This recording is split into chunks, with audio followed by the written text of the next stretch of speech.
अगर मैं आपको कहूं कि आपको बिना किसी जुर्म के अरेस्ट कर लिया जाए और मुसलसल 20 सालों तक आपको जेल में बंद रखा जाए तो आपको कैसा लगेगा? 20 सालों के बाद आप जो जेल से निकलिएगा तो आपको कैसा एहसास होगा? ऐसी ही एक कहानी है उत्तर प्रदेश के विष्णु तिवारी की। विष्णु तिवारी वो शख्स जिसे बिना किसी जुर्म के मुसलसल 30 सालों तक आगरा सेंट्रल जेल में बंद रखा जाता है और 20 सालों के बाद इलाहाबाद हाई कोर्ट का फैसला आता है और उसमें यह कहा जाता है कि आप निर्दोष हैं। क्या ये सरकार, क्या ये सिस्टम, क्या ये न्यायपालिका जो विष्णु का समय बर्बाद हो उस समय की भरपाई कर पाएगा? मैं आपको विष्णु की पूरी कहानी सुनाऊं उससे पहले नमस्कार, मैं हसन और आप देखना शुरू कर चुके youth voice.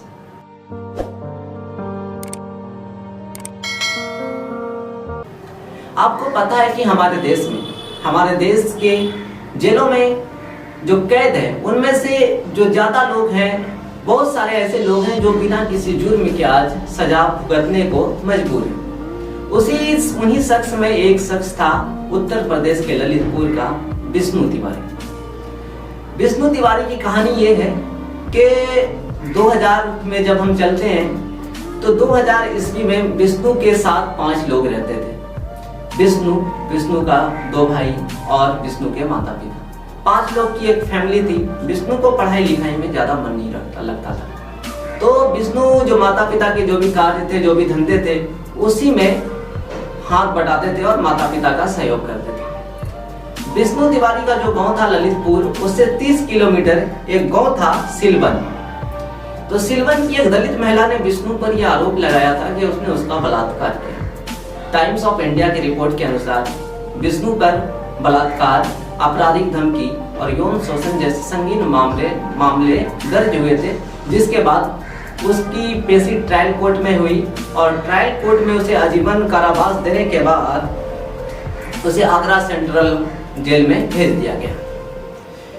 Agra central jail में भेजने के बाद विष्णु को तो पता था कि वो निर्दोष है, तो कहीं ना कहीं उसका एक तरह से जो हिम्मत है वो हिम्मत टूट गया और उसके बाद उन्होंने एक बार कोशिश की 2005 में उन्होंने कोशिश की कि दया याचिका हम हाई कोर्ट में दाखिल करेंगे। लेकिन कोई भी इंसान जब इतना टूट जाता है तो दया याचिका दायर करने की उसमें हिम्मत ना हुई।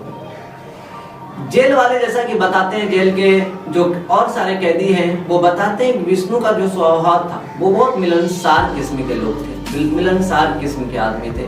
वो खाना बहुत अच्छा बनाते थे और जेल में तमाम कैदियों के लिए खाना बनाते थे। वो अपने परिवार को लेकर भी बहुत चिंतित रहते थे जेल में। और 2021 से पहले 6 साल से उनके माता पिता उनसे मिलने नहीं आए थे। और मिलने क्यों नहीं आए थे? क्योंकि उनके माता पिता का देहांत हो गया था। उनके माता पिता के देहांत के बाद उनके जो 2 छोटे भाई थे वो भी सदमे में इस दुनिया से गुजर गए। विष्णु ये बताते हैं कि 4 लोगों की मृत्यु के बाद भी उसे उन तमाम लोगों के अंतिम संस्कार में भी नहीं जाने दिया और ना तो फोन कॉल से बात होती थी, ना कुछ होता था। तो ये थी विष्णु की कहानी।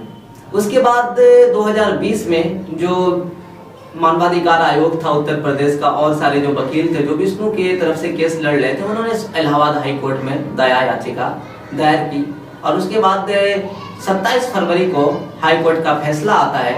कौशल जयंत ठाकुर और गौतम चौधरी का जो जज का बेंच था, तो उन्होंने ये फैसला दिया कि विष्णु निर्दोष है।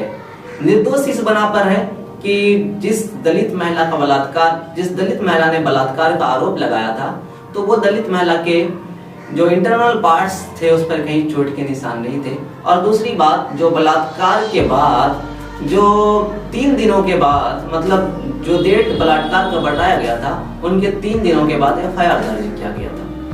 ये तमाम चीजें थी। इसको देखते हुए हाई कोर्ट ने कहा कि विष्णु निर्दोष है। लेकिन अब सवाल हमारे सामने ये आता है, आप देख सकते हैं कि किस तरीके से विष्णु ने मीडिया कर्मी से बात करते हुए उन्होंने बताया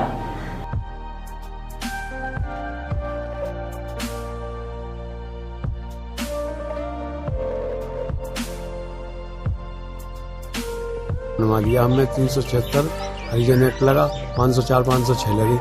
हम सब जब से जेल ही चले गए, जेल से बस हम चले गए तो हमारे मान सम्मान तो इज्जत जो गई तो वो तो गई समाज में। हमारा घर बिल्कुल बेकार हो चुका।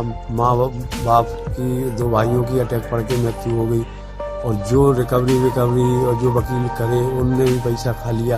किसी ने कोई आर्थिक सहायता, कोई मदद नहीं दी हमको, और हम 20 साल से ही इसी उसमें रहे कि हम निर्दोष थे तो निर्दोषी साबित करेंगे, इसीलिए हमने आत्महत्या नहीं करी अपना। आपने देखा कि किस तरीके से विष्णु ये कहते हुए नजर आ रहे हैं कि किस तरीके से मेरी जो बेइज्जती हुई समाज में, हम चाहते तो सुसाइड भी कर सकते थे, हम आत्महत्या कर सकते थे, लेकिन मैंने आत्महत्या इसलिए नहीं की तो कहीं ना कहीं अगर मेरे आत्महत्या करने के बाद कहीं ना कहीं जो समाज है, जिस समाज में हम रहते हैं, तो उस समाज में कहीं ना कहीं ये मैसेज जाता कि विष्णु ने जरूर कुछ गलत काम किया होगा। इन्हीं तमाम चीजों को नजरअंदाज करते हुए विष्णु ने ये तमाम बातें कही।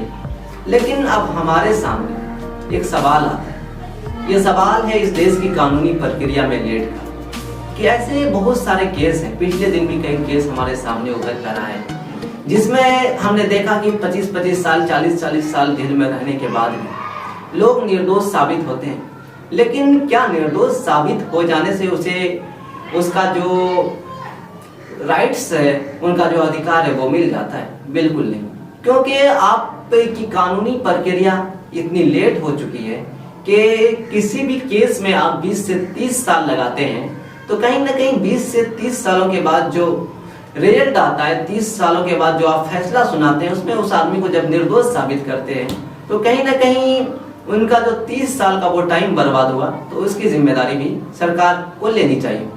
विष्णु तिवारी के केस में भी जो जेल के सुपरिटेंडेंट्स और पुलिस थे, तो उन्होंने ये कहा कि नई तरीके से विष्णु की जिंदगी शुरुआत हम कराएंगे, एक नए ढाबे खोलकर उसे देंगे और हम उसकी जिंदगी को फिर से सही रूप से चलाएंगे।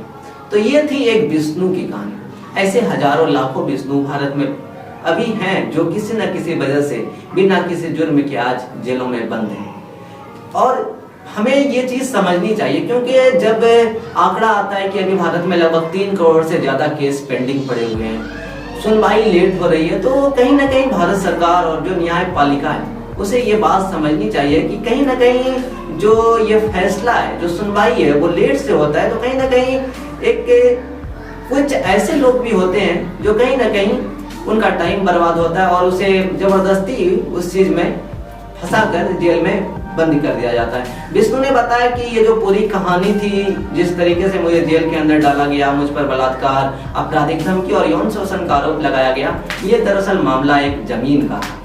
तो कहीं ना कहीं ये झूठ और झूठा केस में लोग फंसकर जिस तरीके से हमारे देश में 20 से 30 साल लोगों का टाइम बर्बाद हो रहा है, तो हमारे न्यायपालिका को ये चीज समझनी चाहिए, उसमें थोड़ा तेजी लाने की जरूरत है, क्योंकि हमारे देश में 100 से लगभग 3 करोड़ से ज्यादा केस अभी पेंडिंग पड़े हुए। तो ये था हमारा विष्णु की कहानी। आगे भी ऐसे बहुत सारे विष्णु हैं, हम कोशिश करेंगे कि उन तमाम लोगों की कहानी मैं आपको सुनाऊं। तो आपको हमारा ये एपिसोड कैसा लगा जरूर बताइएगा कमेंट्स करके। और सोशल मीडिया के इस दौर में हम आपके ही सहयोग से चल रहे हैं।